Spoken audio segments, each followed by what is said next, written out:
All right, so more short reviews. Nothing. Up front, there's nothing all that amazing in here. There are some good records that are worth checking out, and it's that existential dread at the end of January where you're about to do another year of whatever it is you do. So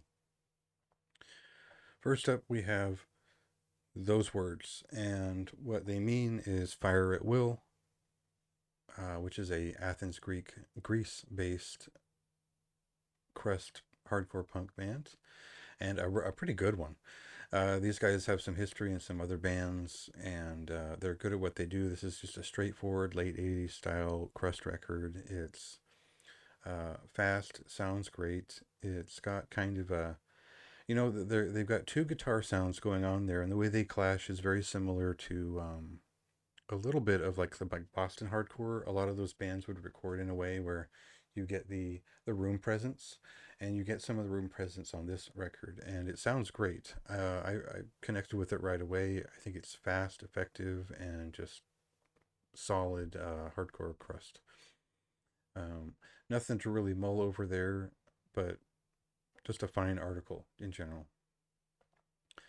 Sarcasm is a Canadian death thrash metal band who've been around since 1990, and you might recognize the vocalist just because he sang on the. If you're a fan of Oblivion, he sang on their groove metal records. Their kind of death groove metal records, Cyber Void and Carnivore Mothermouth, I think. So you recognize his voice, and you remember that he was very kind of a typical groove metal vocalist. So their style is old school death thrash metal by name, but it really is a 90s style thrash metal record overall, and all of their stuff has kind of been that way. It's the way I see it is there's groove metal in there, there's Bay Area thrash metal in there, and and maybe there's a little bit of death metal too, but most of it centers around those thrash metal plus groove structures. And that'll have, that might have a little bit more of a, not necessarily Pantera, but like a Testament kind of feeling to some of it. Uh, and now, anyone who knows me knows that's not really what I'm into. I don't really like simple groove metal riffs. And it's not, not necessarily my kind of death thrash. There was a lot of it in more in the mid 90s, and these are pretty good songs. I think they kind of won me over with it overall, and just mostly because they've for a 48-minute record, it's pretty varied, and the performances are all pretty solid. They're doing well in picking up their sound from 1992 and bringing it back in an earnest way. This sounds like a record that would have come out right after Inner Flame. And if you don't know those demos, they're worth checking out, especially Inner Flame. It's pretty representative of how they sounded then, and it's kind of how they sound now. So that's a pretty cool thing. And they're definitely worth checking out if you're a fan of kind of groovier 90s thrash metal. Uh, Fosbud, or however you pronounce that, is a Icelandic duo who play atmospheric black metal. And I would say there's a couple of caveats that are important there. I think there's a pagan black metal, a kind of folkish touch to all of it. And they call it volcanic black metal because it's literally just all about the volcanoes that are in Iceland. And I think that's pretty cool. Their sound does flirt with post black metal, and I know a lot of people won't like that, but consider like a band like Arstidir, Lifsons, and Fluistrars, and kind of take the modernity of one and the ancient feeling of the other and kind of put them together. It's kind of a cool band. I think they waste a lot of time with a lot of their post black metal wandering. Some of these songs are just far too long for no reason. But when they get to it and they get to the point and they're hitting those sort of more pagan black metal feeling songs, it's fantastic. It's a pretty good record. But I don't know why not lean into those really good dissonant feeling pieces and away from the sort of sleepier post black epic feeling side of things. I think they have a really good um, thing going here, and I like Heclude, yeah, however you pronounce that. But I think they could reel it in just a little bit and give us like a really solid 45-minute record that touches upon all these points really well.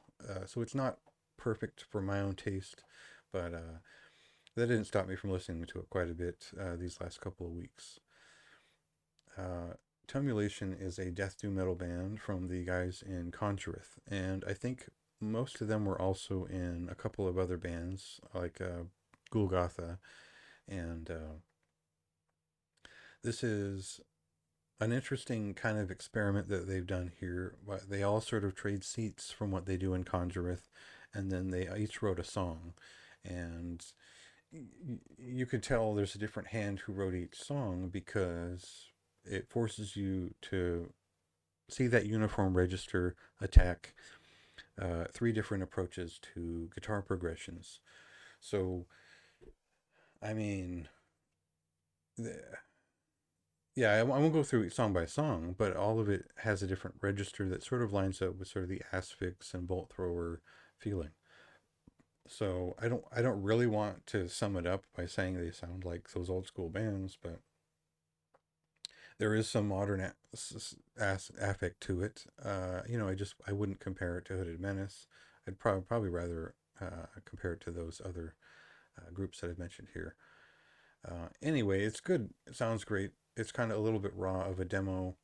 I don't know, that album art looks like it's AI generated. I wasn't sure, but it's usually the way it garbles faces, so I thought it was kind of cool. But some people hate that stuff. Um, I liked it. I'd like to hear more from the band, and I kind of wonder if they're going to pick a direction from those three songs, or if they'll continue to write separate songs together. Uh, so, Seer of the Void, uh, it subconsciously appealed to me.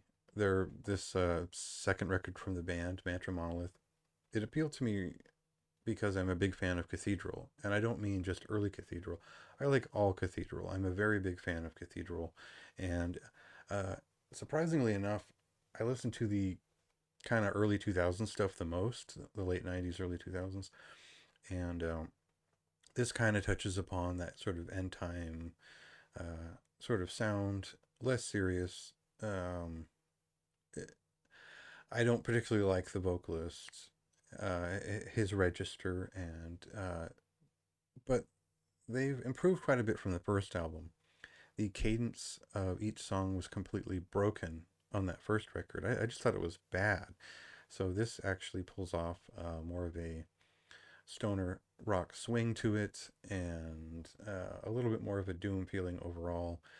And I don't know if this is, it's not something I would pick up again necessarily, but I can acknowledge what I like about it. And I had a good time listening to it a few times before it sort of, the vocals kind of wore on me too much.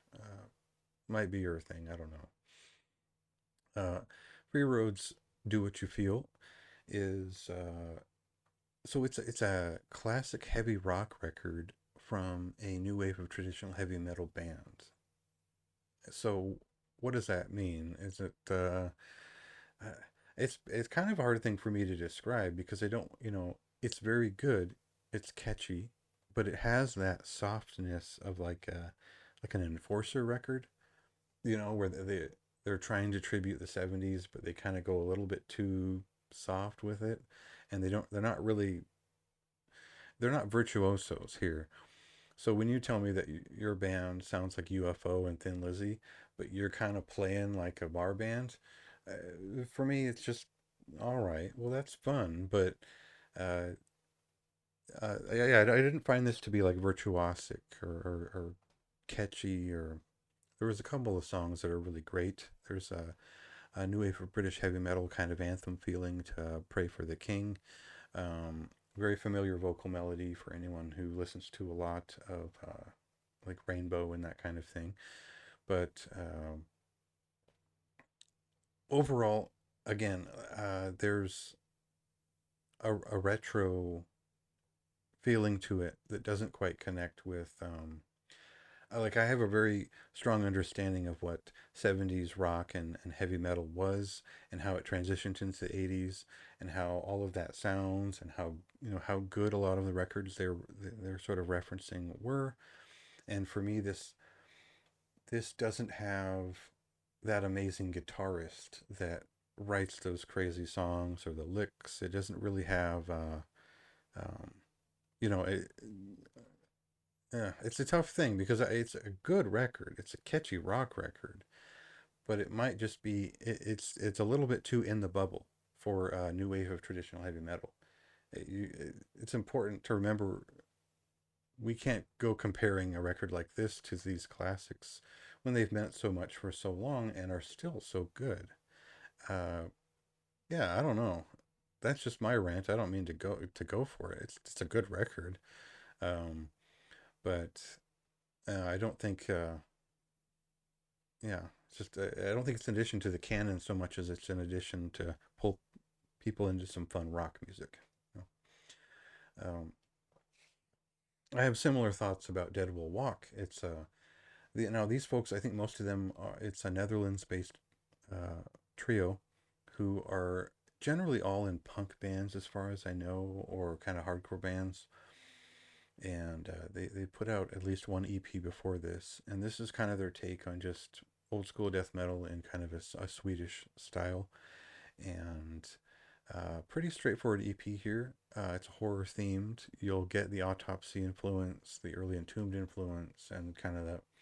It's not that it's generic. It's just very straightforward, and I like that kind of thing. I like to sit down with it and just enjoy it as a ride and not like an analytical feat. But it's definitely nothing that you haven't heard before. I think it's just got some cool graphic design and a nice sound. Um, yeah, it was a cool thing to pick up, and I enjoyed it, and that's about it. Uh, so yeah, pretty quick, just 7 items there.